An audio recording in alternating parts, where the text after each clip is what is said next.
정부의 일을 맡은 사람들은 자신에게 두 가지 질문을 던져야 합니다. 나는 국민들에게 더 잘 봉사할 수 있도록 그들을 사랑하는가? 나는 최선의 길을 선택할 수 있도록 겸손하게 다른 이들의 다양한 의견에 귀를 기울이는가? 아무 일도 하지 않는 사람은 착취나 노예 그리고 다른 사회적 질병에 대해 공모하고 있는 셈입니다. 사람이 노동을 위해서 태어난 것이 아닙니다. 노동이 사람을 위해 있는 것입니다. 진정으로 사람들과 더불어 가려고 하면 항상 그 걸음걸이는 느려지기 마련입니다. 당신의 형제자매는 대체 어디에 있습니까? 집 없는 노인이 유해한 환경에 노출돼 죽는 것은 기사가 안 되지만 증시가 2% 떨어지는 것은 보도가 된다. 누가 한 말인지 여러분들 다 아시죠? 최근에 프란체스코 교종이 한국에 왔습니다. 이 교종의 행보는 전 세계인의 선풍적인 인기를 독차지하고 있는 듯한데요. 한국에서도 마찬가지인 것 같습니다. 좀 안타까운 것은 일부 개신교에서는 아마도 교회 신도수의 타격을 걱정하고 있었는지 프란체스코 교종이 한국에 오는 것을 굉장히 못마땅히 하는 것 같기도 합니다. 그런 발상 때문에 더 나아가서 한국 교회에서는 로마 교회를 이단시하는 경향으로 발전하고 있어 보입니다. 저는요, 로마 카톨릭 교회가 이단인지 아닌지 판가름할 마음은 별로 없습니다. 어차피 로마 카톨릭에 대한 이단의 잣대를 들이대고 있는 한국 개신교의 그 잣대로 한국 개신교회를 다시 한번 들이대면 결코 거기에서 자유할 수 없는 모습이기 때문입니다. 가령 무엇을 믿는가, 어떤 교리를 가졌는가, 어떤 사상을 가지고 있는가 등에 대해서 잣대를 들이대면 개신교회도 과연 창조주 하나님을 믿는가, 예수 그리스도의 말씀을 따르는가, 그 교리 가운데 그 사상 가운데에 하나님에 대한 모습들이 있는가, 아니면 물질주의나 축복, 개인의 영달의 모든 것들을 목매고 있는가, 이렇게 나누어 볼 수 있기 때문입니다.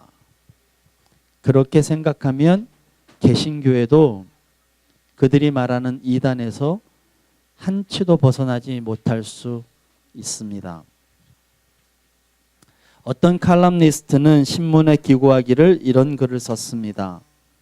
한국 교회는 물질과 돈을 믿는다. 그들은 물질과 돈의 신자들이다. 더 마음 아픈 말은 이거였습니다. 오직 물질과 돈에 대한 불신자들만이 사랑과 정의를 외칠 수 있다고요. 저는 프란체스코 교종의 행동이 경이롭거나 위대해 보이지 않습니다. 왜냐하면 그의 행동은 당연한 것이기 때문입니다. 아마 교회 목사라면, 하나님을 믿는 그리스도의 제자라면 이 모습은, 이 행동은 당연할지도 모릅니다. 그런데 오늘날 우리는 당연한 일을 당연하게 여기지 않고 살아가는 시대에 살아가고 있습니다. 하나님 앞에 무릎 꿇고 겸손히 예배드림이 마땅한 것인데 그것이 특별히 주의를 여기면서 살아가는 시대에 살고 있습니다.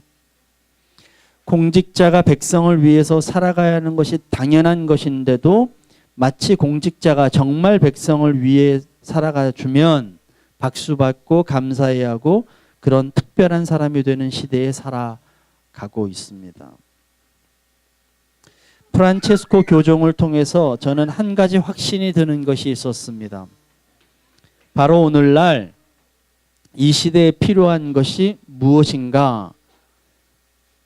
예수 정신이 필요하구나라고 하는 생각입니다. 프란체스코 교종의 행동은 자신의 독자적인 행동이 아닙니다. 그의 행동은요, 그가 너무 멋있는 사람이어서, 괜찮은 사람이어서, 좋은 사람이어서 그런 행동을 하는 것이 아니라 그는 단지 예수님의 발자취를 따라가고 있을 뿐이기 때문입니다. 예수님의 가치는 이 땅의 지배자들에게서 피지배자들을 위한 삶에 있었습니다. 공중 권세 잡은 자들의 흐름에서 하늘의 흐름으로 바뀐 것, 바뀌기를 원하는 것, 그것이 예수 그리스도의 가치였습니다. 모든 사람들이 따르는 넓은 길, 넓은 문에서 하나님의 불꽃이 있는 작고 좁고 험한 길을 따르는 것이 예수님의 가치였습니다. 그의 가치는 물질보다 사람이었고 국가의 이익보다 한 사람의 생명에 있었습니다. 오늘날 지도자들에게 이 예수의 정신이 빠져 있어서 문제가 되는 것이 아닌가 생각합니다. 높은 자리에만 올라가면 어쩔 수 없다는 듯이 지배구조, 지배에 대한 프레임에 갇혀버리고 권력만 얻으면 다수의 가난한 자들보다는 소수의 가난한 자들에게 휩싸여 버리는 것이 오늘날의 지도자의 모습이 아닌가 생각합니다. 그 순간 그들은 예수의 정신을 잃어버리고 있는 것이죠. 저는 예수의 정신이 이 시대에 정말 필요하다는 생각을 했습니다. 그리고 많은 사람들이 그 예수의 정신에 환호하고 있구나 이런 생각을 했습니다. 그래도 예수 정신이 회복한 이들이 이 땅에 희망이 되겠구나 하는 생각을 최근에 했습니다.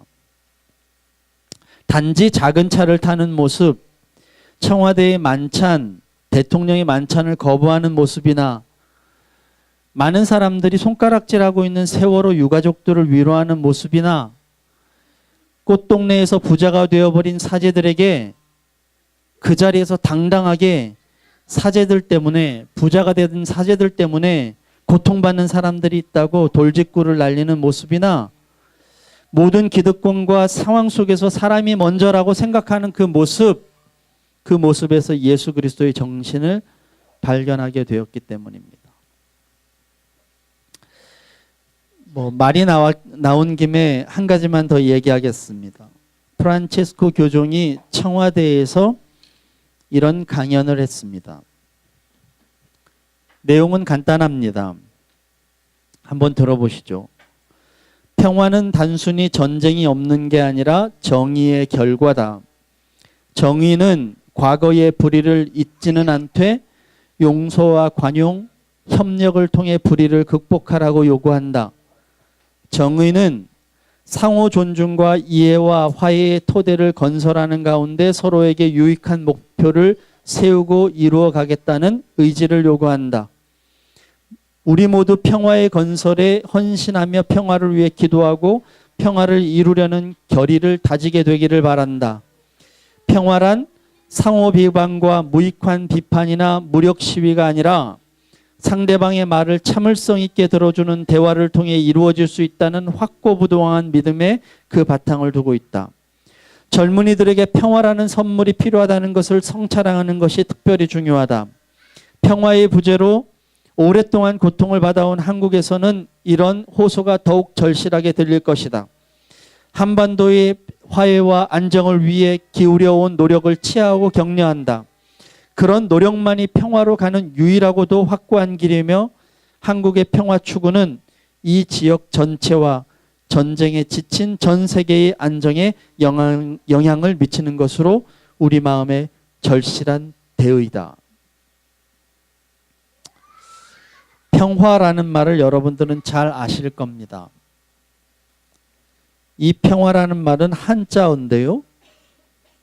한자는 상형 문자입니다.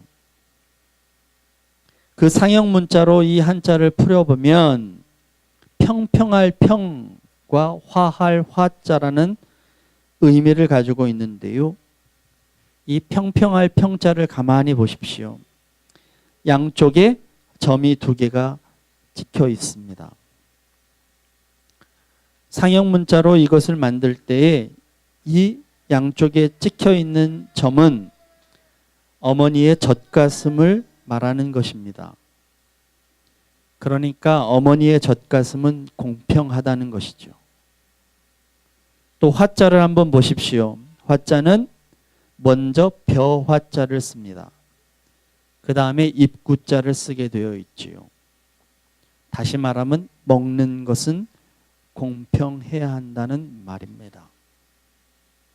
평화라고 하는 말은 단순히 싸움이 없는 것이 아니라 먹지 못하는 자에게 먹을 것을 주고 소외된 자에게 소외감을 털어주고 박탈된 사람들에게 위로해주는 적극적인 행동입니다. 히브리어로 평화라는 말은 샬롬인데요.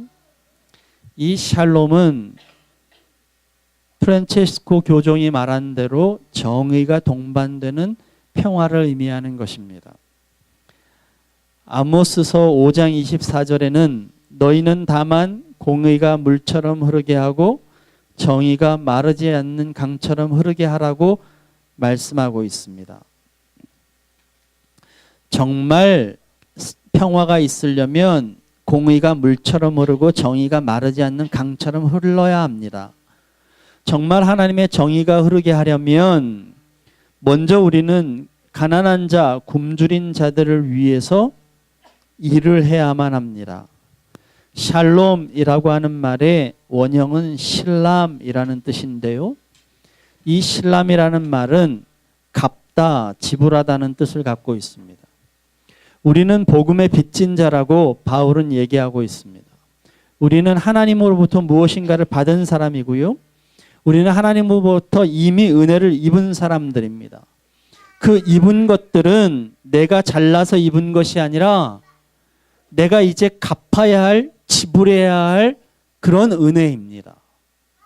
내가 많은 것을 얻었다면, 많은 재능을 가졌다면 그 재능은 이제 다른 사람에게 지불해주고 갚아줘야 할 재능이라는 것입니다. 정말 우리의 죄는 나에게 주어진 하나님께서 값없이 주신 은혜를 내 것이라고 생각하고 취하는 것이 그것이 죄입니다. 우리는 가지고 있는 은혜를 다른 사람에게 나누어 줘야만 합니다. 적극적으로 말입니다.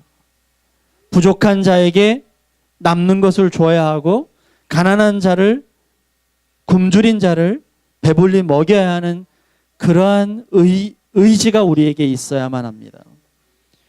그 적극적인 행동이 있을 때 우리는 하나님의 정의가 흐르게 할 수 있습니다. 두 번째 샬롬이라고 하는 뜻은 조화라는 말인데요. 더불어 함께 살아가는 것을 의미합니다. 예수님께서는 그것을 가지고 서로 사랑하라고 말씀하셨습니다. 서로 사랑한다고 하는 것은요, 서로 다른 사람들이 조화를 이루면서 살아가는 것입니다. 좀 부족한 사람들, 조금 남는 사람들이 서로가 서로를 위해서 돕고 살아가는 것을 말하는 것입니다. 바로 그것이 복음 전파를 위한 하나님의 말씀이었습니다. 한 가지 더 말을 한다면 정말 하나님의 정의가 흐르게 하려면 우리는 하나됨이 필요합니다. 샬롬이라는 말은 질서라는 의미를 가지고 있는데 그건 하나님께서 이 땅을 창조하실 때에 이곳에 질서 정연하게 만드셨던 것과 똑같습니다. 그 질서에는요, 서로가 하나가 되는 것이 들어가 있습니다. 어떤 사람과 어떤 사람이 하나가 되는 것입니다. 부족한 것들을 채워주면서 하나인 것을 느끼며 살아가는 것입니다. 이 민족에 어떤 이들과 어떤 이들은 한 민족으로 하나가 되어서 꼭 필요한 존재로 살아간다는 것을 의미하는 것이 바로 샬롬입니다.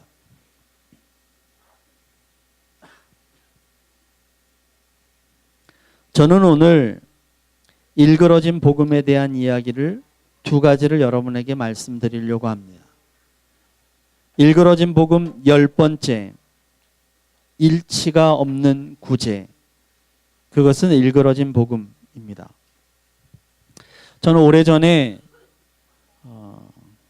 부산에 있는 오륙도에 이미 지금은 건설되어 있는데요, 건설 중인 아파트 현장을 방문한 적이 있습니다. 그 이유가 그 아파트를 건설하고 있는 건설 회사 회장이 그 아파트 내에 교회를 지었으면 좋겠다고 현장을 봐달라고 하는 요청을 받았기 때문에 그 집사님의 요청으로 그 비행기를 타고 오륙도에 갔어요. 저는 비행기의 1등석을 타본 적이 처음입니다. 제가 티켓을 받아가지고 1등석에 탄 거는요. 예전에 제가 대만에 갔다가 한국에 돌아오는데 연착이 되어서 그 대만 공항에서 찬양을 불렀거든요. 제 친구하고 기타를 치면서. 그랬더니 이제 사람들이 다 몰려와가지고 이렇게 외국인들과 함께 막 찬양하고 이런 분위기가 막 만들어졌어요. 그것을 대한항공 부회장이 봤다는 거 아니에요. 저 사람들 1등석으로 바꿔달라 그래가지고 제가 대만에서 한국 올 때 1등석을 한번 타보고요. 그거는 바꿔줬으니까 타봤고, 비행기 티켓을 진짜 1등석을 갖고 타본 적이 있다, 이때가 처음이에요. 이 회장님이 1등석을 끊어줬거든요. 그래서 저는 지어지지도 않은 그 오륙도의 아파트를 이렇게 시찰하게 되었습니다. 그리고 설명도 들었어요. 뭐 이렇게 짓습니다. 제가 말씀드리려고 하는 것은 교회 얘기가 아니고요. 그 설명을 들을 때 40층 높이로 올라가는 아파트를 짓는데요. 아파트에 똑같은 동수에 평수가 다른 아파트가 있는 거예요. 뭐 40평, 50평 평수. 그 옆에는 이제 30평 평수인데 입구가 달라요. 제가 그래서 그 설명하는 분에게 물었습니다. 왜 이 아파트는 한 동으로 올라가는데 입구가 다릅니까? 라고 얘기했더니 하는 말이, 이쪽에 살고 있는 40평, 50평의 사람들이 30평의 사람들과 같은 입구를 쓰기를 싫어합니다. 이 얘기를 제가 들었어요. 깜짝 놀랐습니다. 30평도 적은 평수가 아닌데. 그죠? 그래서 이 아파트는, 모든 사람들의 아파트는 그렇게 짓는다는 거예요. 고층으로 올라가는 아파트를 가만 보면 평수가 넓은 평수의 아파트 입구와 좁은 평수의 아파트 입구가 다르다는 거예요. 여기서 멀지 않은 구룡마을에, 개포동에 구룡마을이 있습니다. 그 구룡마을의 아이들이 초등학교에 입학을 해야 하는데, 그 건너편에 있는 개포동의 아파트 안에 있는 초등학교에 주민들이 데모를 하기 시작했습니다. 그 구룡마을에 있는 아이들과 내 자녀들과 같은 학교에 다니게 할 수 없다고요. 그래서 6개월 동안 그 앞에서 이렇게 데모를 했던 그런 기사를 본 적이 있습니다. 우리나라는 복지 정책이 그동안 많이 발전을 했습니다. 수많은 복지관이 지어지고 장애인 시설이 만들어졌습니다. 장애인 학교가 있고요. 또 많은 사람들을 위해서 노인 복지관이 따로 있고요. 많은 일들을 해왔습니다. 그런데 가만히 보면 한 가지 문제점을 발견하게 됩니다. 그것은 무엇이냐면 장애인들을 한 곳에 몰아넣는 정책을 하고 있다는 것입니다. 장애인 복지관을 지어주는 것은 참 좋은 일인데 왜 특별히 장애인 복지관이어야 할까요? 많은 사람들은 장애인들을 더 편하게 하기 위해서, 그리고 장애인들을 위해서 시설들을 잘 편안하게 하기 위해서 특수학교를 짓는 이유는 특수학교 학생들만 모여서 더 좋은 교육을 하기 위해서라고 이야기할지 모릅니다. 그러나 저는 그것이 거짓이라고 생각합니다. 장애인 복지관을 만드는 이유, 장애인 시설을 만드는 이유는 더 이상 장애인들이 우리와 섞여서 살면 안 된다고 하는 이유 때문일지도 모릅니다. 중동의 이스라엘에 가면 세계에서 가장 큰 감옥이 있습니다. 바로 가자 지구라고 하는 곳입니다. 그곳은 팔레스타인 사람들이 살고 있는 곳인데 거기에 살림을 살게 만들어 놓고 20m 높이의 벽을 쳐버렸습니다. 그리고 아무도 그곳에서 이스라엘 쪽으로 나오지 못하게 만들어 버렸습니다. 그래서 감옥이 된 거죠.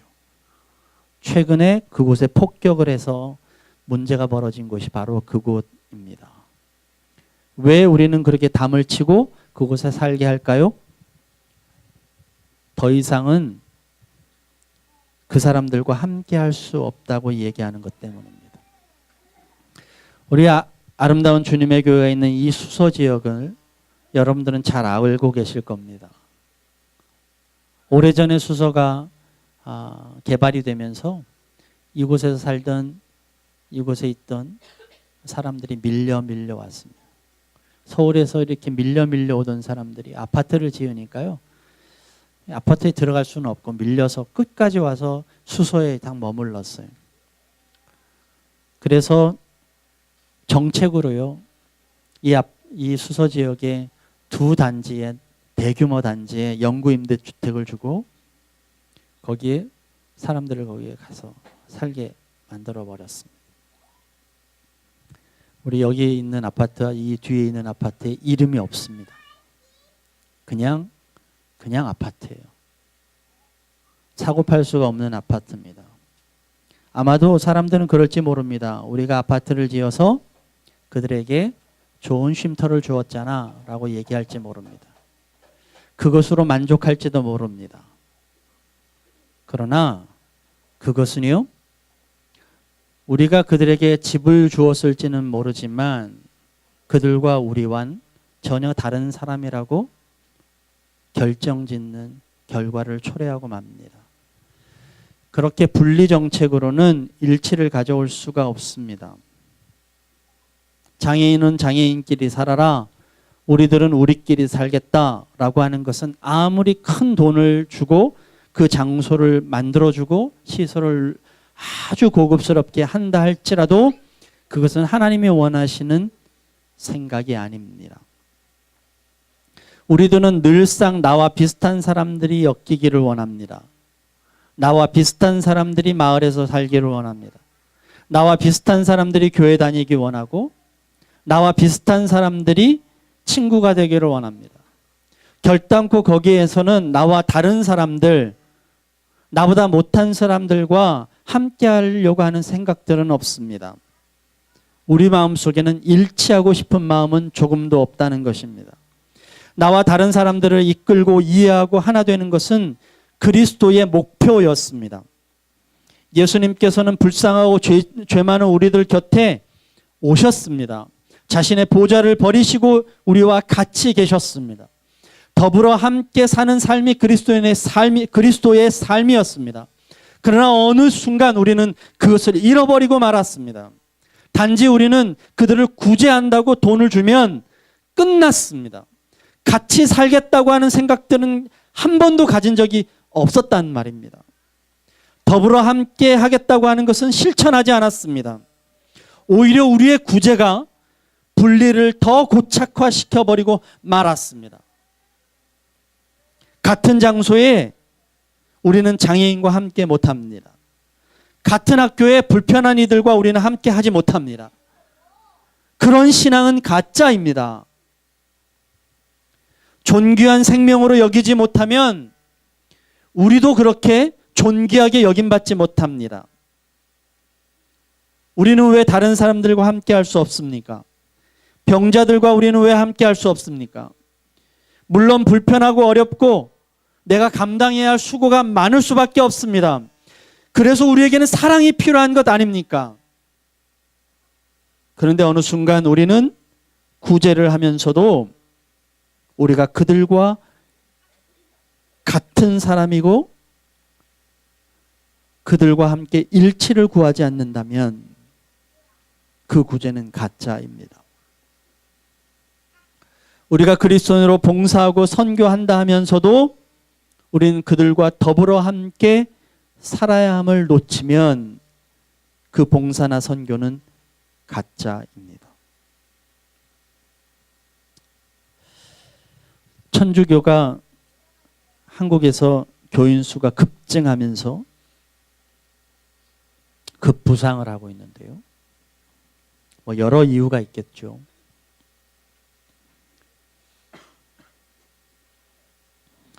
어느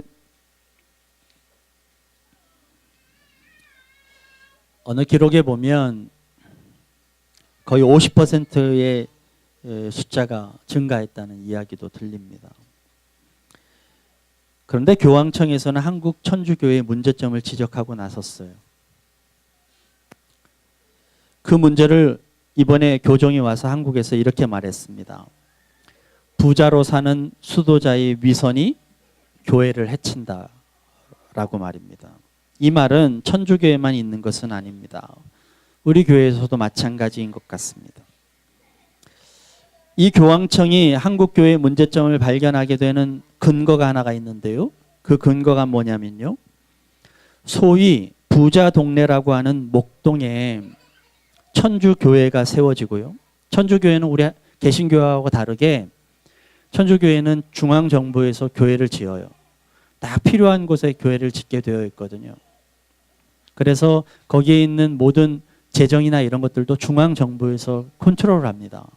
그러니까 개교회에서 필요한 개교회에서 어디 생각하고 짓는 그런 게 아니라고요. 그런데 그렇게 짓는 천주교회가 가톨릭이 소위 부자 동네라고 하는 목동의 교회 숫자하고 그 바로 옆에 있는 가난한 동네인 신정동의 교회의 숫자가 4배의 차이가 난다. 한국 가톨릭 교회가 부자 동네에 교회를 짓기 시작했다. 그것을 교황청이 문제점을 지적하고 나섰어요. 여러분 이거 빗대어서 말하는데 우리들도 마찬가지입니다. 뭔가 돈이 될 수 있는 곳에 교회에 처음 개척할 때 사람들이 무엇을 제일 먼저 생각하는 줄 아세요? 발전 가능성, 아파트가 많나? 그것들을 많은 사람들이 선교할 곳이 많아서 뭐 이렇게 생각하겠지만 천만에요. 정말 필요한 곳에, 정말 복음이 필요한 곳에 정말 같이 이런 말을 하겠는가? 용서하고 한 번만 하나만 더 들어주세요. 저희는 지지난주에 캠프를 했습니다. 다림에서 캠프를 했죠. 캠프를 일원동 교회를 빌려서 캠프를 했습니다. 이 지역에서 교회를 빌린 것이 처음이에요. 그래서 그 캠프 기간 동안에 그 목사님과 이런저런 얘기를 나눴습니다.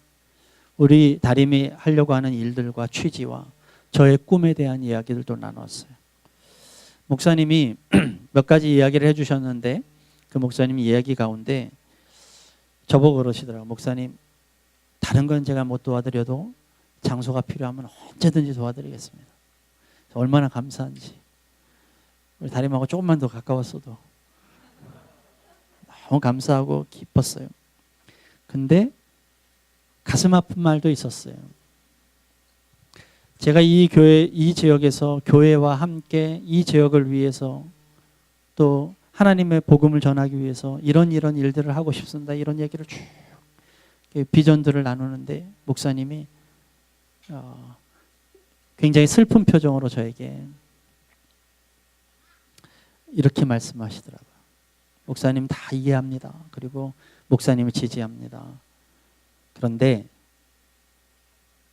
목사님 혼자 하셔야 할 것 같아요. 보니 그러시는 거예요. 목사님 혼자 하셔야 할 것 같아요.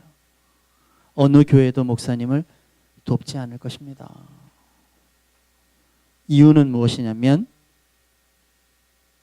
가난한 자들이 교회에 오기를 원하지 않기 때문입니다.